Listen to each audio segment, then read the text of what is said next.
کبھی سوچا ہے کہ چاند کی اس ویران سطح اور مریخ کی سرخ دھول کے نیچے آخر کیا راز چھپے ہو سکتے ہیں؟ چلیں آج انہی آسمانی دنیاؤں پر نظر آنے والی کچھ سب سے عجیب و غریب، سب سے حیران کن چیزوں کی چھان بین کرتے ہیں۔ یہ وہ سوال ہے جو شاید ہم سب کبھی نہ کبھی خود سے پوچھتے ہیں۔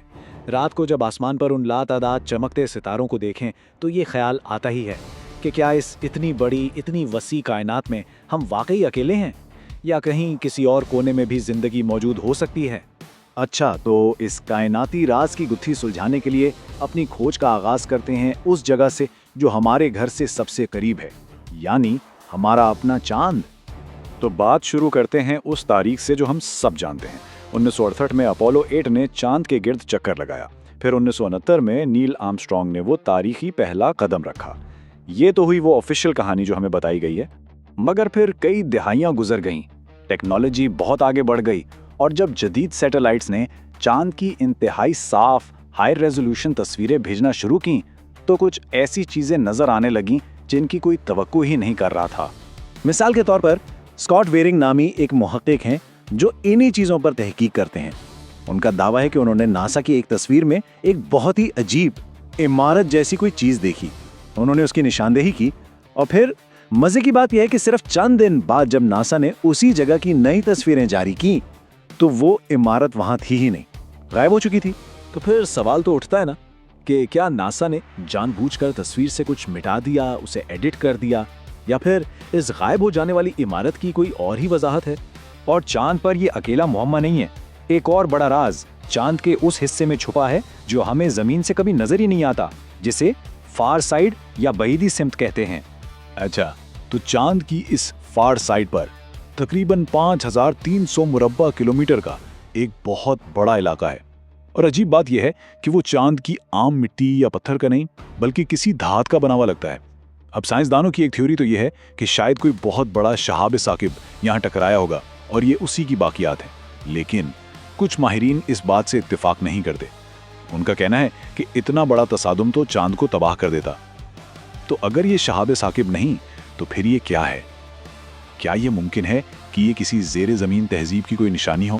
تو چاند پر تو یہ پراسرار چیزیں ہیں ہی، لیکن اب ذرا رخ کرتے ہیں سرخ سیارے یعنی مریخ کا، کیونکہ جب بات آتی ہے عجیب و غریب چیزیں نظر آنے کی تو مریخ کی تو ایک لمبی تاریخ ہے، اور شاید مریخ پر نظر آنے والی سب سے مشہور، سب سے متنازع چیز یہ تصویر ہے جسے مریخ پر چہرہ یا فیس آن مارس کے نام سے جانا جاتا ہے، اور اسے وائکنگ 1 نے کھینچا تھا۔ تو یہ تصویر لی گئی تھی 1976 میں، اور اس میں صاف طور پہ ایک بہت بڑا انسان جیسا چہرہ نظر آ رہا ہے، جیسے کسی نے سطح پر تراشا ہو۔ بس اس ایک تصویر نے ایک ایسی بحث چھیڑ دی جو دہائیوں تک چلی کہ کیا یہ کسی قدیم تہذیب کی بنائی ہوئی یادگار ہے یا صرف روشنی اور سائے کا کھیل اور ایک قدرتی پہاڑی۔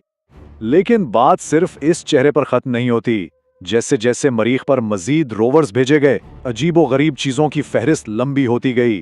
لوگوں کو اہرام جیسی شکلیں نظر آئیں، ہڈیوں جیسی چیزیں، اور یہاں تک کہ کھوپڑیاں بھی۔ چلے ذرا جلدی سے ان پر نظر ڈالتے ہیں۔ سب سے پہلے کیوریوسٹی روور کو چھوٹے چھوٹے اہرام جیسی شکلیں نظر آتی ہیں۔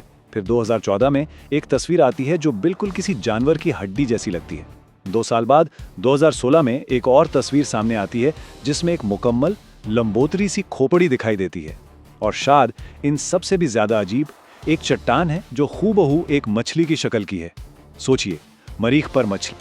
اچھا، تو جب ان ساری چیزوں کو ایک ساتھ دیکھیں تو لگتا ہے کہ یہ تو بہت بڑا ثبوت ہے خلائی مخلوق کا، لیکن کیا اس کہانی کا کوئی دوسرا رخ بھی ہے؟ کیا ان سب کی کوئی سائنسی، کوئی منطقی وضاحت بھی ہو سکتی ہے؟ دیکھیں، ناسا اور زیادہ تر سائنسدانوں کے مطابق اس کا جواب 2 چیزوں کا مجموعہ ہے، ایک زمینیات اور دوسرا ہمارا اپنا دماغ۔ پہلی بات، مریخ پر بہت تیز ہوائیں چلتی ہیں، اور لاکھوں سالوں کے دوران یہ ہوائیں ایک کاریگر کی طرح چٹانوں کو تراش کر جانی پہچانی شکلیں دے سکتی ہیں۔ دوسری چیز ہے روشنی اور سائی کا کمال۔ سورج کی روشنی اگر ایک خاص زاویے سے پڑے تو ایک عام سی پہاڑی بھی چہرہ لگنے لگتی ہے، اور کوئی بھی پتھر کسی جانی پہچانی چیز جیسا دیکھ سکتا ہے۔ تو اب ہمارے سامنے 2 بالکل الگ الگ کہانیاں ہیں۔ ایک طرف تو یہ سنسنی خیز دعوے ہیں، مریخ پر چہرہ ایک یادگار ہے، ہڈی ایک فوسل ہے، اہرام کسی نے بنایا ہے، اور دوسری طرف ہے ناسا کی وضاحت جو کہتی ہے کہ چہرہ صرف روشنی اور سائے کا دھوکہ ہے،